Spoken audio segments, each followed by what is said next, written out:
DJ Kakay, gusto ko lang i-share ang one-of-a-kind story ng pamilya ko. Masasabi kong hindi ito tipikal o ordinaryong pamilya, pero kailanman ay hindi ako nakaramdam ng pagkukulang sa mga binigay nilang aruga at pagmamahal sa akin. Ako si Christine, 8 years old ako nung pumanaw ang aking ama. Kaya naman naiwan ako sa pangangalaga ng tito ko na si Tito Ray o tinatawag ko na Papsi. Siya na lamang natira kong kamag-anak noon at tinanggap niya ako ng buong puso at kinupkop, pinalaki, pinag-aral at tinuring na kanyang tunay na anak. Sapat na sapat ang pagmamahal niya bilang isang ama. Pero sabi nga nila, two is better than one. Pinakilala sa akin ni Papsi si Papa Arnold. Tanda ko noon na minsan lang siyang bumibisita sa bahay, ngunit kalaunan ay tumira na din sa amin. Hindi naging mahirap sa akin ang tanggapin siya ng buong sa aking buhay dahil nakaramdam din ako ng pagmamahal sa kanila at naramdaman ko ang pagmamahal nila sa isa't isa. Ang munti naming tahanan kahit may pagkamalit ay tinuturing nilang palasyo, isang kaharian. At ako ang kanilang nag-iisang prinsesa. Christine! Anak! Yes po? Oh, bakit lagi kang nasa kwarto mo? Ayaw mo bang lumabas? Madami atang naglalaro dun sa playground na. Ayoko po. Dito lang po ako sa bahay. Ay, inaaway ka na naman ba ng mga bata doon? Magtapat ka nga sa akin ngayon. Pa, wala namang kwenta sinasabi nila. Di po ba, sabi niyo ni Papsi, iwas po tayo sa nega vibes. Oo, nak. Pero ayoko naman na malungkot ka sa kwarto. Mas maganda pa rin na nakakalabas ka at nagagawa mo yung gusto mo. Hayaan mo, kausapit ko na lang yung mga magulang. Pa, please wag. Baka kung ano na naman sabi nila sa'yo eh. Anak, hindi ako natatakot sa kanila o sa kung anong sasabihin nila. Don't worry pa. Okay lang po ako. Hindi ko naman po kailangan lumabas para makipaglaro. Pero gusto mo magpaturo ng badminton, di ba? Eh di, kayo na lang po kalaro ko pa. Kayo ni Papsi. I'm home! Ano yan? Anong laro yan? Papsi! Nako, hindi ako makahinga. Ang higpit-higpit ng yakap mo eh. Namiss ka lang ng anak natin. Ito naman. Tsaka alam ko pong may dala kang pasalubong. Ikaw talaga. Sige, hulaan mo anong pasulubong ko ngayon. Raketa? Yung sa badminton? Talagang gusto mong matutong mag-badminton, nak? Opo, syempre. Magtuturo eh. Ah, ibigay mo na lang yung pasalubong mo, Han. Excited na excited, no? Tignan mo. Eto na. Basta mag-practice ka talaga maglaro, ha? Yes! Papsi, thank you po. Of course, anak. Mamaya, kapag masyadong mainit, huwag ka lalabas, ha? Ay sus, takot ka lang mainitan, Han eh. Siyempre, my skin is sensitive. Puno ng tawanan ng aming munting tahanan sa tuwing kumpleto ang aming pamilya, DJ Kakay. Masasabi ko na walang sad moments kapag kasama ko sila. Lagi nila akong napapasaya. Kahit na madami akong gusto at kahilingan, binibigay nila yon sa sarili nilang paraan. Sobrang sarap ng pakiramdam ko na dalawa silang nagmamahal at nakakaintindi sa akin. Yun naman talaga ang pinakamahalaga, di ba? Kahit hindi pa rin nawawala ang mga tao sa paligid namin na laging may masamang sinasabi tungkol sa kasarian nila. May mga panahon na napikon talaga ako, DJ Kakay. Hindi ko naman napigilan yon, lalo na kung paulit-ulit ko ding narinig sa mga kaedad kong bata. Pero kailanman, hindi ko sila ikinahiya bilang magulang ko dahil alam kong pinagmamalaki din nila ako bilang anak nila. Ay, Diyos ko! Diyos ko, kung bata ka. Ba't ka umiiyak? Anong nangyari sa school? Inaasar po nila ako, Papsi. Sino? Anong sinasabi sa'yo? Anak. Tahan na, anak. Tell us about it. Anong nangyari, anak? Sabi nila, may dugo ako. Tinatawanan nila ako, Papa. Ha? Anong dugo? Patingin. Yung sabi nila, bakit daw ako rineregla? Eh, bakla daw po yung dalawa kong magulang. Ano? Ano bang mga naiisip nila? Kalma lang, Han. Christine, anak, huwag mo nang pakikinggan yung mga yan, ha? Tsaka, anong sinasabi mo na nireregla ka? Diyos ko! Ray, nireregla na ang anak natin. Ano po ba yun? Ay, ayos lang ba pakiramdam mo, nak? Sabihin mo kay Papa. Ano?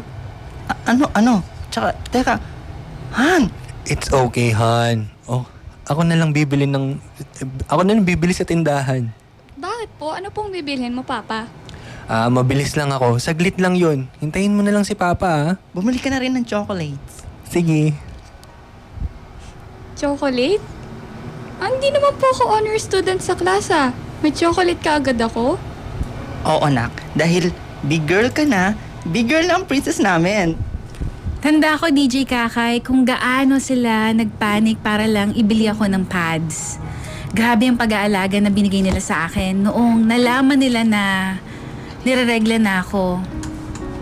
Ay mas lalo silang tinuring na parang babasaging bagay. Pinaliwalag naman nila sa akin kung ano at bakit nangyayari yon. Ramdam ko na napakalaga ko sa kanila. Tinuturing na isang prinsesa.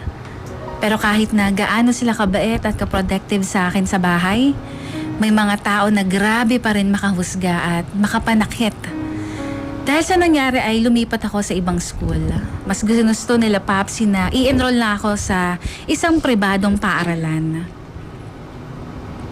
Ilang taon din ang lumipas. Akala ko okay na ako sa school na pinapasukan ko, DJ Kakay.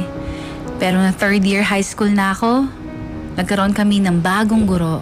Pansamantala lang naman siyang kapalit ng aming nabuntis na guro na naka-maternity leave noon. Mabait naman nung una si Ma'am Ruby, pero hindi ko makakalimutan nung minsan niya akong napahiya sa school sa harap ng aming buong klase. Umiyak ako noon.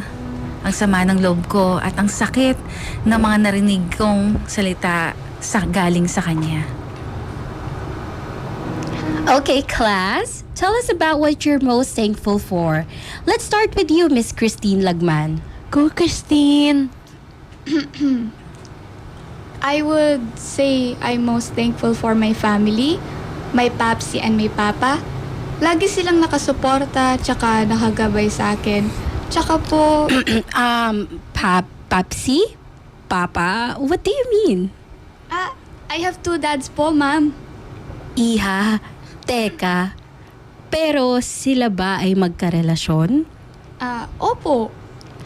Paano mo naman matatawag na isa kayong pamilya kung hindi naman sila kasal? Pinagbabawal ang same-sex marriage, Iha. Ma'am, Hindi tama yan, Iha. Pagkakasala yan sa Diyos. Hindi ka ba natatakot na mapupunta sila sa impyerno? Sorry, Iha, pero concern lang ako. hindi naman po totoo yan, ma'am. Anong hindi totoo? Nagsisimba ka ba, Christine? Hindi siguro, kaya hindi mo alam. Kasalanan yan. Tsaka baka may HIV pa yung papsi mo at papa mo, ha? Ma'am, huwag niyo na pong sabihin tungkol yan sa mga magulang ni Christine. Tama ba yun? Nabakla ang mga magulang mo, Christine? Asan ba ang nanay mo? Paano ka mapapalaki ng dalawang yon? Kailangan mo ng tunay na magulang. Paano niyo po yan nagagawang sabihin? Hindi niyo naman po sila kilala. Alam ko po na may sarili kayong paniniwala, pero huwag niyo pong idamay ang pamilya ko. Pinapalaki po nila ako na maayos at wala naman po silang ginagawang masama. Oo nga po, ma'am. Ang sakit niyo po magsalita. Mabait po ang parents ni Christine. Aba, ikaw Miss Jody, sumasagot ka pa, ha? Ipapatawag ko ang mga magulang nyo, kayong dalawa. HIV? Noong mga panahon na yon, hindi ko alam at maintindihan ano nga ba ayon, DJ Kakay. Hindi ko kaagad naintindihan si Ma'am Ruby noong oras na iyon. Naiyak na lamang ako. Ganun ba talaga ang mundo at ang mga tao? Sadyang mapanghusga kahit na hindi naman nila kilala ang mga magulang ko. Lumaki ako nasaksihan ng panalait at pangungutya ng iba. Mga taong balat kayo at kunwari concern pero masama naman ang intensyon. Sino ba kasi ang gustong makasakit ng damdamin ng iba, di ba? May sarili-sarili naman tayong buhay. Iba't iba ang pananaw at paniniwala kung ano ang tunay na pag-ibig. Christine, huwag ka na umiyak. Don't worry, tutulungan kitang i-report si Ma'am Ruby. Thank you, Jody ah. Pinagtanggol mo ako. Mali naman kasi yung mga pinagsasabi niya, diba? Natatakot ako, Jody. I-report ba talaga natin si ma'am? Ayoko ng gulo. Huwag ka mag-alala. Akong bahala, Christine. Alam mo, kung ako'y nasa sitwasyon mo, masasaktan din ako ng sobra. Pinahiya ka pa niya sa harapan ng klase eh. Parang gusto ko na lang ulit mag-transfer sa ibang school. Pero hindi ko alam paano sasabihin kila Papsi. Si Ma'am Ruby ang dapat umalis, Christine. Tsaka wala kang ginagawang masama. Alam mo, religious din ang pamilya ko. Pero ang Diyos nga, mahal at tanggap tayong lahat. Kaya sino ba si Ma'am Ruby para manghusga? Hindi ko na pinaalam kila Papsi ang insidenteng iyon. Ayoko na malaman nila at masaktan pa sila. Kahit na pinapatawag noon ni Ma'am Ruby ang parents ko ay... parents namin ni Jody, hindi na din natuloy dahil napaalis din kaagad si Ma'am Ruby dahil sa tulong ni Jody at sa iba naming kaklase. Laking papasalamat ko talaga sa kanya, DJ Kakay. Simula noon ay naging matalik ko na siyang kaibigan. Kahit gusto ko noon na mag-transfer na lang ulit ng paaralan, mas inisip ko na ang kapakanan ni Papsi at Papa. Alam kong pangarap nila na magtapos ako ng pag-aaral. At nagpapakahirap sila na maghanap buhay para lang sa pang-tuition ko sa private school. Hindi ako dapat sumuko dahil never akong sinukuan ng mga magulang ko. Ilang taon nang lumipas, nalalapit na din ang aking debut at mag-graduate na din ako noon. Ang akala ko, maayos ng lahat. Hindi pa pala. Napakadalang mag-away nila Papsi. Paminsan ay mga maliit na bagay lang pero isang araw, DJ Kakay. Pagka-uwi ko galing sa eskwelahan, first time ko silang nasaksihan na nagsigawan at problemado. Hindi nila alam na nadatnan ko silang nag-aaway noon. At alam kong ayaw din naman nila na makita ko sila sa ganong sitwasyon. Bakit naman ganon? Ganong halaga, Arnold? Don't worry about it. Okay, babayaran ko naman pagkatapos ng debut ni Christine eh. Kung hindi ka nagpa-scam noon, hindi naman tayo nahihirapan ngayon. Nag-iipon natin para debut ni Christine. I'm trying, okay? Naghahanap ako ng paraan. Sana, sinabihan mo muna ako. I'm just thinking for her own good. Malapit na siyang mag-college, oh. Kailangan na din natin siyang enroll sa magandang university. Naririnig mo ba ako, Arnold? Ang akin lang, sabihan mo ako. Hindi yung isama mo ako sa mga... Hindi mo ako isasama sa mga plano mo. Han, Kung nahihirapan ka, you can always tell me. Kaya kong maghanap ng pangalawang trabaho. ako nang bahala. Then, paano naman yung sakit mo? Ray, pag-usapan na natin yan, di ba? Kung hindi ko pa malalaman, di mo pa sasabihin. My heart is doing good, Han. Huwag mo nang problemahin yung sakit ko. May sakit sa puso si Papa Arnold, DJ Kakay. Kung hindi ko narinig noon ay hindi ko pa malalaman. Nabanggit din nila ito tungkol sa utang ni Papa Arnold. Nang alam ko ay para sa debut celebration ko na parating na ang pondo na yon at para din sa aking pagka-college. Nang malaman ko yon ay kaagad kong napagpasyahan na magtrabaho. Naghanap ako ng part-time job para makatulong kila Papa. Hindi ko naman sila mapigilan sa plano nila na maghanda para sa aking birthday dahil matagal na nilang pangarap iyon para sa akin. Kung importante sa akin ang araw na iyon, alam kong mas importante sa kanila. Pero di ko din naman hayaan na mahirapan sila, DJ Kakay. Mahal na mahal ko sila, Papsi. At napakasakit na nagsasakripisyo sila ng ganon para sa akin. Na kahit hirap na sila, gagawin pa din nila ang lahat para sa akin. Papsi, Papa, andito na po ako. Oh, anak. Andyan ka na pala. Saan ka galing? Po? Sa school po, may practice ng Papsi. Magtapat ka nga sa akin, Christine. Saan ka galing? Bakit lagi kang umuwi ng gabi? Tinanong ko si Jody, sabay pa kayong lumalabas sa school. Han, kalmahan mo. Papsi. Just tell us, Christine. Alam mo naman ayaw ko ng sinungaling. Papsi, I'm sorry po, Papa. Saan ka ba galing, anak? Hindi maganda na di mo sinasabi kung saan ka pumupunta. Paano kung may mangyaring masama sa'yo? Papa, kasi naghanap po kasi ako ng part-time job. After school po yung shift ko. Part-time job? Anong trabaho naman, Christine? Bakit hindi mo kami sinasabihan, ha? Nagtitinda lang po, Papsi. Hindi naman po mahirap eh. Kahit na, anak. Ba't di mo kami sinasabihan? Bakit mo ba gusto magtrabaho, Christine? We can provide naman for you, di ba? Ayoko lang po kayong mamroblema, Papa. Alam ko po na nahihirapan din kayo. Gusto ko lang pong tumulong. Hindi ikaw ang magdedesisyon sa bagay na yan, Christine. Arnold, Han, ano nangyari sa'yo? Papa? Wait lang. Nahilo lang ako ng konti, anak. At nahihirapan nata akong huminga. Oy, Diyos ko, Han! Han! Sa paglipas ng panahon ay parang mas lumala ang sakit ni Papa Arnold.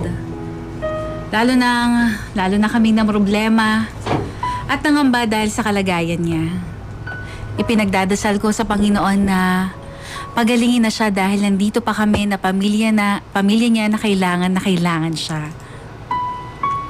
Dahil sa nakatapos na din kami, dahil sa nakapos na din kami sa pera, napapayag ko din sila Papa Arnold na kahit simpleng handaan na lang ang ganapin para sa birthday ko. Mas palagay ang loob ko kapag ganoon. Na halos kami-kami lang, kasama ang kaibigan ko at kaibigan nila Papsi at Papa. Kahit hindi magarbo o pinagkakagastusan ng sobra, para sa akin ang importante lang ay magkakasama kami at lahat ay masaya sa araw na iyon. Sobrang grateful ko kila Papsi. Pero hindi namin inaasahan na sa mismong araw din na iyon may makikilala ko na kailanman ay hindi namin inaasahan. Kain lang kayo, ha? Madami pang handa sa loob. Papsi, dumating na po sila Jody. Nako, sige. Papasukin mo na sila. Nandun sila sa loob. Nandun si Papa Arnold mo. Sige po. Reynaldo? Ilabas mo ang anak ko! Asan si Christine? Ate Criselda? Mama? Anak! Christine! Anak ko! Oh, Diyos ko, ang tagal na kitang hinahanap. Anong ginagawa mo dito, Ate Criselda? Hindi ba ako invited sa birthday party ng sarili kong anak, Reynaldo? Ha? Huwag niyo naman pong sigawan si Papsi. Anong nangyayari dito? At sino naman ito, Reynaldo? Boylet mo? Aba nga naman. Kung nandito ka para gumawa ng gulo, umalis ka na. Ganyan ba tingin mo sa akin, Reynaldo? Andito lang ako para makausap yung anak ko, si Christine. Anak, gusto mo ba siyang makausap? Pa, Anak? Pa? Ano ito, Reynaldo? Inangkin niyo na tong boylet mo ng anak ko? At sino ka para tanungin si Christine? Karapatan ko siyang makausap. Ma, huwag mong pagsalita ng ganyan si Papsi. Kung gusto mong makausap, sa labas tayo, wag dito.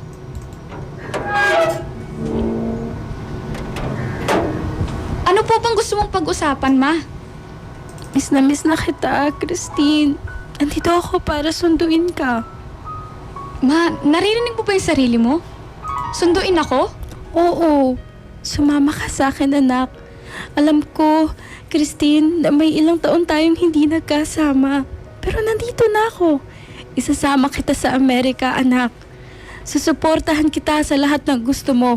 Mas magiging maganda ang buhay mo doon, Christine. Yung kumpleto tayo. Normal na pamilya. May nanay at tatay. Si Uncle Jerry mo, anak. Mamimit mo din siya sa Amerika. Bitawan mo ako, Ma. Kompleto naman yung pamilya ko, ah. Hindi ko kailangan ng nanay at tatay. Sapat na sa akin si Papa at si Papsi. Christine, isa pa. Sasama ka sa akin. Ayoko, Ma. Kung susuportahan mo talaga ako, respetuhin mo yung desisyon ko. Magsistay ako kasama nila. Hindi pwede. Nanay mo ako, kaya ako yung masusunod. Nanay, after all these years, ngayon mo lang ako naisip na puntahan at magpakaina? Huwag mo akong pagsalitaan ng ganyan, Christine. Bata ka, hinanap kita. Naghanap buhay ako sa ibang bansa para sa'yo.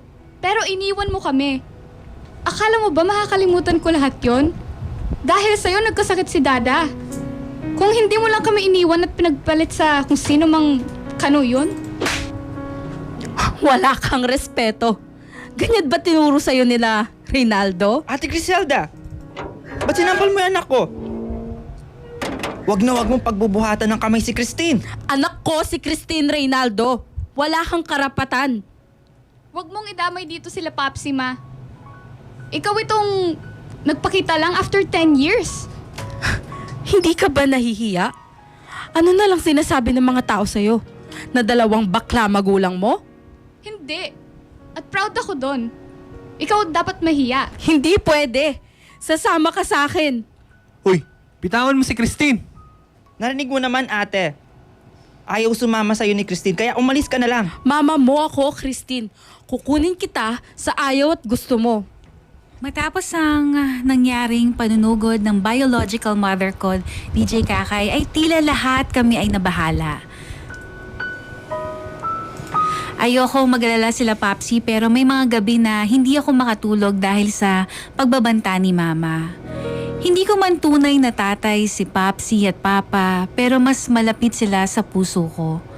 Hindi ko sila magagawang talikuran at ipagpalit sa nanay ko na nagawa naman akong iwan nung bata pa lang ako. Malaking parte pa rin sa akin ang hindi siya kayang patawarin. Makalipas ang ilang buwan, inaasahan ko na hindi titigil si Mama. Alam ko na magpupulmalit pa rin siya. Lalo lang akong napuno ng pagkamunhi kay Mama nang malaman namin ang ginawa niya. Han, paano na? Anong gagawin natin, Arnold? Han, nahanap ako ng ibang mahihiraman. At ano? Para mas lalo tayong mabaon sa utang? Para matahimik lang yan si Criselda. Ray, hindi ko na alam na kaibigan niya pala yun. Ay, hindi talaga tayo patatahimikin. Kung lumipat muna kaya tayo sa ibang bahay. Baka isipin naman nila no, pinag-uutangan mo na tinatakbuhan o kaya tinataguan natin sila. Pero hindi tayo matatahimik kung laging nakamata sa atin si Criselda. Nagpunta naman dito kagabi yun, buti na lang nandun kila Jody si Christine. Papsi, wag na po kayo magtalo. I'm sorry anak, takot lang kami ni Papa mo na makuha ka sa amin ni Ate Criselda. Don't worry, Papsi. Hindi po ako sasama sa kanya. Kayo lang ang pamilya ko, no? Pinagbabantaan kami ni Mama na ipakukulong sila Papa Arnold. Kinansyaban niya ang inutangan ni Papa Arnold dahilan para gipitin kami ngayon. Halos araw-araw din siyang biglang pumupunta sa bahay para daw kunin ako. Pero kahit isang beses ay hindi ako sumama, DJ Kakay. Hindi ko na din gustong makausap pa siya. Papa, kain na po tayo. Sakto may hinda na po kami pagkain. Oh Han, kain na muna. Nakakawala talaga ng gana. Nakakawala talaga ng pagod kung ganito yung uuwian ko. Hali nga kayo, magyakapan nga tayo. Ay, ang claiming mo ngayon ha. Oh, sino naman yon? Reynaldo! Christine! Si Mama na naman. Huwag kang lalabas, Christine. Kami na ang bahala. Pero Papsi, wag niyo na lang din po kausapin. Baka mag-away na naman kayo. Ay nako, dapat magtigil na yung Ate Criselda. Ako na lang kakausap. Huwag na kayong mag-alala. Tandang-tanda ako, DJ Kakay, kung paano lumabas si Papa Arnold para makipag-usap kay Mama na nasa labas ng gate. Pinanood ko sila habang nakadungaw sa bintana. Pinapakinggan ng mga matatalas na salita ni Mama at kung paano siya pilit na pinapaalis ni Papa Arnold. Napaka-lungkot pa rin ng alaalang yon para sa akin, DJ Kakay. Anong ginagawa mo dito? Ilabas mo si Christine, Arnold. Kukunin ko siya. Dadalhin ko siya sa Amerika. Hindi mo basta-basta na lang makukuha yung anak namin. Ayaw sumama sa'yo ni Christine. Wala kayong magagawa. Anak ko si Christine, hindi mo siya anak. Ako ang nanay niya. Respetuhin mo muna ang desisyon ng bata, Criselda. Ayaw niyang sumama sa'yo. Tingin mo, magsistay siya dito sa nabubulok niyong bahay kung puro utang ka na? Mas mabibigyan ko siya ng magandang buhay. Nasaan si Reynaldo? Baka nakakalimutan niya na sa asawa ko pa rin ang bahay na to. Wala ka ng asawa, Ate Criselda. Iniwan mo na si Kuya hanggang sa magkasakit. Huwag mo akong hinahamon, Reynaldo. Baka palayasin ko na lang kayo dito. Ilabas mo si Christine. Sabihin mo, sumama siya sa akin. Pwede ba? Tumigil ka na? Sumusobra ka na. Han! Arnold! Papa! Tumawag ka ng ambulansya, Christine. Sinugo namin si Papa sa hospital, DJ Kakay. Ngunit sa kasawiang palad ay naging kritikal ang kanyang kondisyon dahilan para sumuko ang kanyang puso. Isang araw din namin siyang nasilayan kung paano lumaban bago siya tuluyang pumanaw. Hanggang ngayon ay sobrang sakit pa rin. Wala nang isa sa pinakamahalagang tao sa buhay ko. Parehas kaming sobrang naging malungkot ni Papsi. He lost his soulmate and I lost another father. Malaking parte ng mundo ko ang gumuho. Kahit gano'n, naging thankful ako sa naranasan ko ang pagmamahal nila. Nakita ko kung paano sila buong-buo na nagmahalan kahit sa mga mata ng iba ay mali ang pagkakasala nila. Binigyan nila ako ng buhay na puno ng kulay na kahit hindi ko sila totoong magulang, sila pa rin ang pamilya ko. Hindi doon natapos ang kalbaryo ng pamilya namin. Baon pa rin kami sa utang pero ang nangyari siguro ang mas nagpatatag sa amin ni Papsi. Nagawa din naming nabayaran lahat ng utang na naiwan at kaagad din kaming lumipat ng bahay kung saan hindi na kami magugulo ni Mama. Tumigil din si Mama, DJ Kakay. Nakonsensya din siguro siya matapos ang insidente kay Papa Arnold. Hello, Papa. Andito ulit kami ni Papsi. Kabibisita lang namin nung nakaraan ha. Natabunan ka na agad ng damo ngayon. Don't worry, Papa. Time to trim. Para gwapo ka na ulit, Han. Pinapanood mo kami ngayon, no, Papa? Nakita mo naman siguro si Christine na rumampa sa stage, no? Noon parang pangarap na sumali sa pageant itong anak natin. Ang saya po palang sumali sa beauty pageant. Naging first runner-up po ako. Oh, di ba? Ang galing ng anak natin. Mamaya, Miss Universe na to. Kung kasing galing naman ni Paps yung mentor ko, why not, di ba? Ayos. Magaling din talaga mambola itong anak mo, Arnold. I hope you're proud po, Papa. I'm doing this for you and Papsi. I'm sure na proud ka sa anak natin, Arnold. We miss you, Han. Mahal na mahal ka namin, Papa. DJ Kakay, salamat sa pakikinig. Salamat dahil naibahagi ko ang kwento ng pamilya namin. Hindi man po perpekto, ngunit kontento ako sa kanila. Kahit anong pagsubok ang dumating o panghuhusga ng ibang tao, para sa akin, ang importante ay buo at totoong pagmamahal namin bilang isang masayang pamilya. I still miss Papa Arnold until now. Siya din po ang naging dahilan para ipagpatuloy ko ang aking pangarap.